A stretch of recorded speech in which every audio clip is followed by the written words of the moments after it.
आज का हम लोग का पहला प्रश्न है, किसी वस्तु को इसके मूल विक्रय मूल्य के 2/5 पर बेचने पर रमेश को 16% की हानि होती है।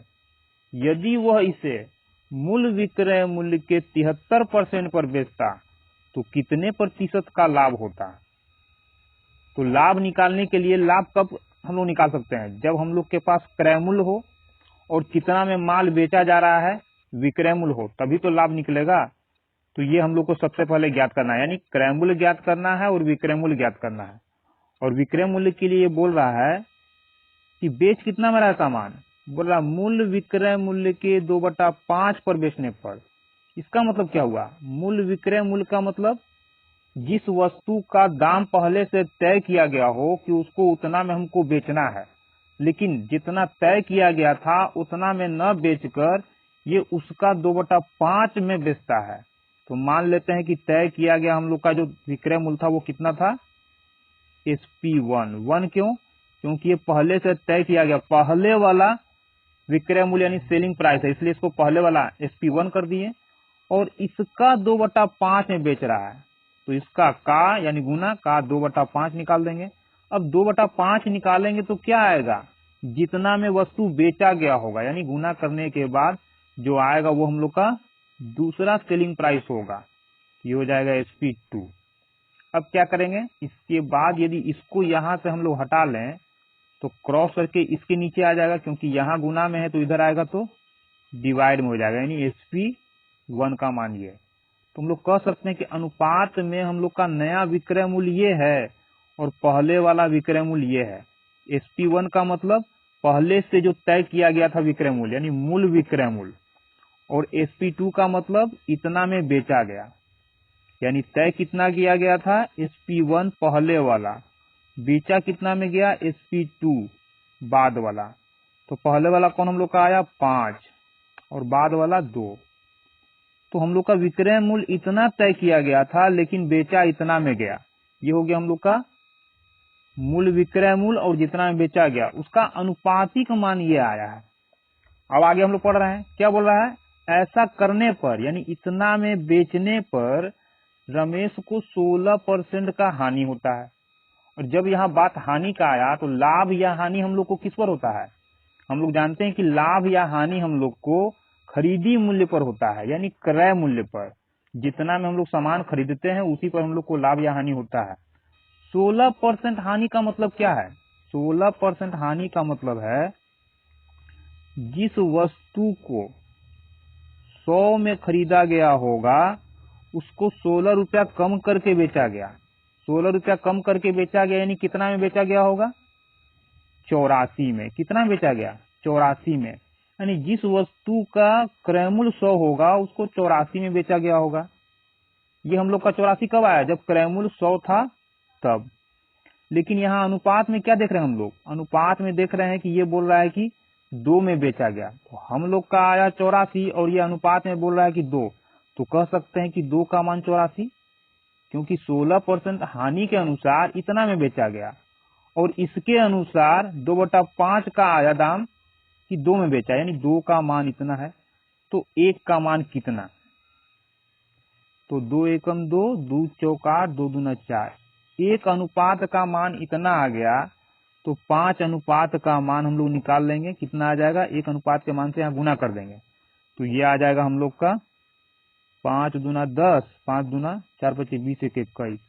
अब 5 अनुपात का मान क्यों निकाले, इसलिए क्योंकि मूल विक्रय मूल्य का मान निकालना हम लोग को, यानी पहले से कितना उस वस्तु का दाम तय किया गया था, किस वस्तु का, जिस वस्तु का क्रय मूल्य 100 था उस वस्तु का दाम कितना तय किया गया विक्रय मूल्य, अनुपात में 5, यानी रुपया में ऐसे कह सकते हैं 210।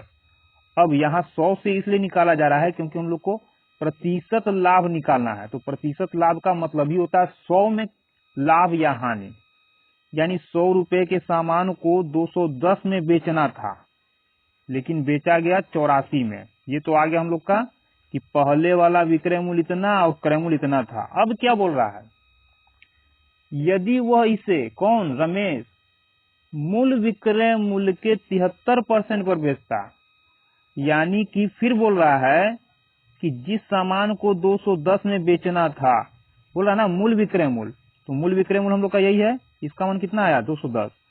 मूल विक्रय मूल्य के 273 में बेचता तो कितना लाभ या हानि होता? तो 210 का सामान कितना, क्या बोल रहा है, का 73% में बेचना है, तो 210 का 73% निकालेंगे, कितना आ जाएगा, 0 से 0 गया, 21 तिया 63 के 3, 21 7 147, अच्छा 153, यहाँ 10 से भाग देंगे तो हो जाएगा 153.3, यानी 100 रुपए के सामान को 153 में बेच दिया गया, तो कितने का फायदा हो गया, 53.3 का। तो 100 में इतना का फायदा, 100 में हो गया 53.3 का फायदा, यानी इतना परसेंट का फायदा। तो आंसर हो जाएगा ऑप्शन नंबर 2 हम लोग का। हम लोग का अगला प्रश्न है, किसी वस्तु को इसके विक्रय मूल्य के इतना भाग पर बेचने पर शरद को 19% की हानि होती है, यदि वह इसे मूल विक्रय मूल्य के 60% पर बेचता तो कितना लाभ होता? तो इसको हम लोग डायरेक्ट बाहर बनाएंगे अब, क्योंकि पूरा डिटेल तो देख चुके हैं। तो जब भी लाभ या हानि का बात होता है तो उसके लिए हम लोग के पास क्रय मूल्य होना चाहिए। बेच कितना में रहा है, मूल विक्रय मूल्य के 3/8 में।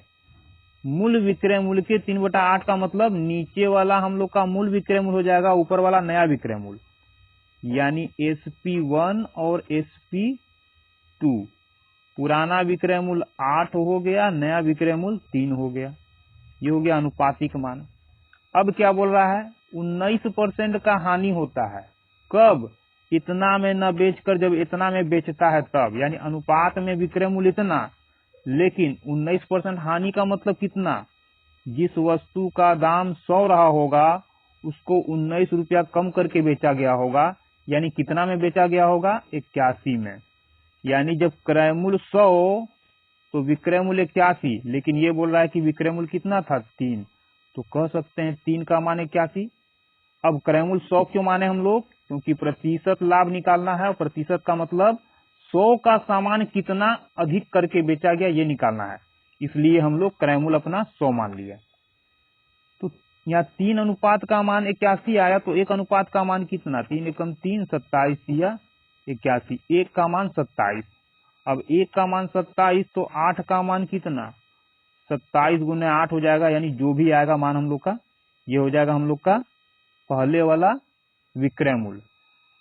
अब 8 का मान इसलिए निकाला गया है क्योंकि ये बोल रहा है कि मूल विक्रय मूल्य का 60% पर बेचना है, तो मूल विक्रय मूल्य के 60% पर बेचना है, तो हम लोग को ये निकालना था कि यदि क्रय मूल्य 100 था तो पहले से तय किया गया मूल विक्रय मूल्य यानी 8 का मान कितना था, यानी 100 के माल को कितना में बेचने के लिए तय किया गया था, इतना में। ये हो गया हम लोग का मूल विक्रय मूल्य, कब, जब क्रय मूल्य 100 है तब। अब यहाँ कहा जा रहा है कि मूल विक्रय मूल्य के 60% लाभ पर बेचना है, 60% पर बेचना है, यानी का, तो जिस सामान का दाम यानी विक्रय मूल्य इतना तय किया गया था, इसको इसके मूल्य के 60% में बेचना है, यानी का 60%।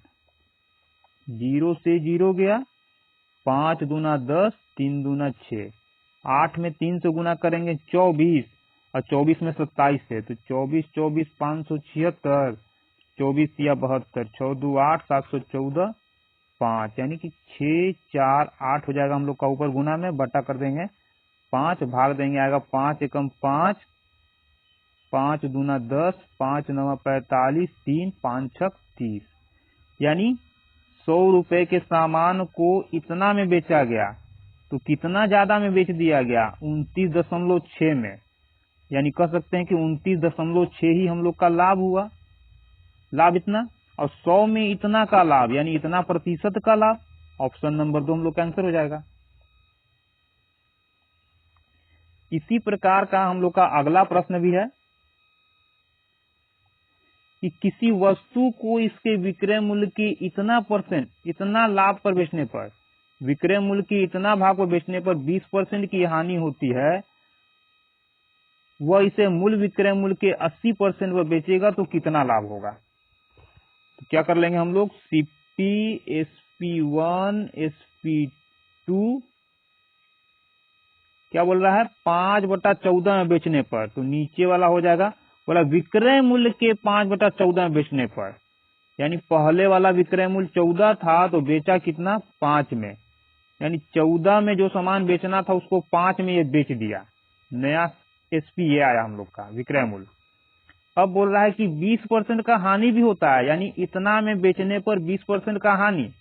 20% का हानि मतलब 20%, यानी 100 में 20 का हानि, यानी जिस वस्तु का दाम 100 था उसको कितना में बेचा 20 कम करके, यानी 80 में बेच दिया। तो हम लोग को निकालना है कि जिस वस्तु का दाम 100 था उसका निर्धारित विक्रय मूल्य यानी 14 का मान कितना होगा। तो ये बोल रहा है 100 के अनुसार हम लोग का आ रहा है विक्रय मूल्य इतना, लेकिन अनुपात में आ रहा है इतना, तो कह सकते हैं 5 का मान 80, तो 1 का मान कितना 16 × 25 80, यानी 14 का मान कितना, तो 14 × 16। ये हो गया हम लोग का मूल विक्रय मूल्य, यानी जिस वस्तु का दाम क्रय मूल्य 100 रुपया था उसका तय किया गया विक्रय मूल्य इतना था। अब ये क्या बोल रहा है कि विक्रय मूल्य के 80% में बेचा जाता तो लाभ कितना होता। तो विक्रय मूल्य इतना है, इसका 80% में यदि बेच दे हम लोग तो 80/100, 0 से 0 गया,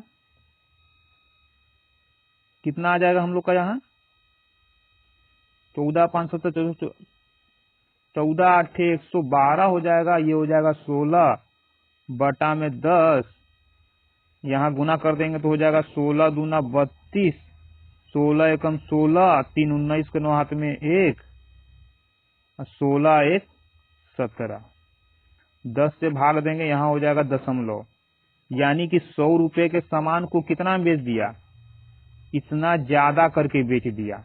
तो 100 पर इतना ज्यादा यानी इतना ही का फायदा, क्योंकि 100 में जितना ज्यादा होगा वही हम लोग का प्रतिशत लाभ होगा। ऑप्शन नंबर 3 हम लोग का आंसर हो जाएगा।